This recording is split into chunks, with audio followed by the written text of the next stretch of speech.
Okay, this is the second video on importing data.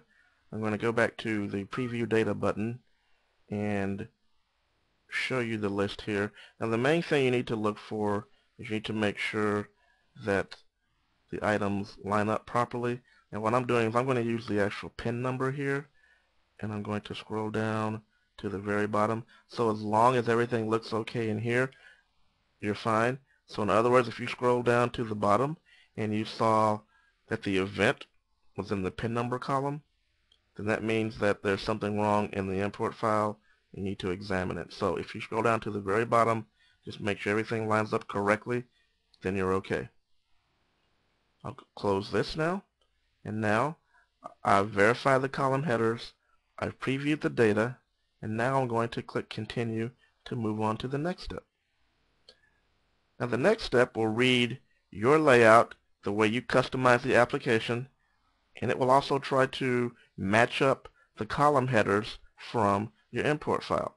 So if I click in the list here, it actually shows me a list of all the column headers. So if the column headers from your import file actually matched the labels, if you see here title of pin and title of pin back here, if they match, it will select it for you.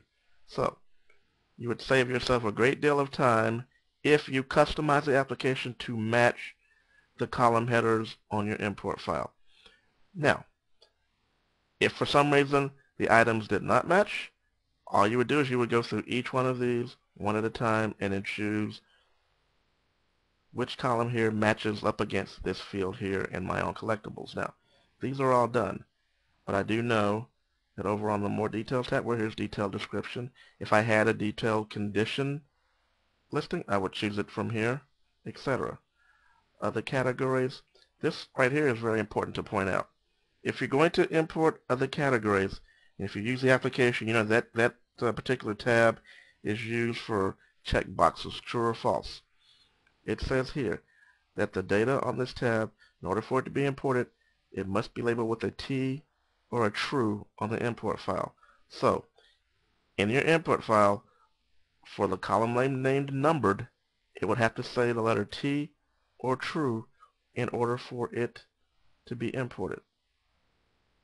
If I come over here to purchase, I notice that the name of the company is not filled in. However, it is on my import file, so I'll open up the list and I'll click purchase name and open the list again and click purchase company. So it's very easy. All you're doing is aligning which fields go with which. Finally, on the pictures tab, if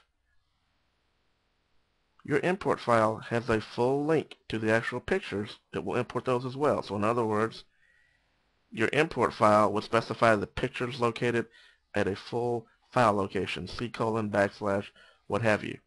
And you can import up to 3 pictures per file. So the main thing here is that for pictures, you need to specify the full location so that my own collectibles can actually find the file. Now, most of the time when you're exporting data from applications, it won't export any picture information, so that's fine. Don't worry about it. You can actually, go back in later on and attach the pictures at any time you want. So, the main thing here was that we pulled this up. We made sure that we matched all the fields against all of the fields in the import file. We went through each of the tabs just to make sure everything was correct. We understand that in order for check boxes to be checked, it must be labeled as T or true on the import file. And then once everything's done, down at the bottom, you click import. It makes sure that you've mapped all of your available fields. If so, click yes. The progress bar will run.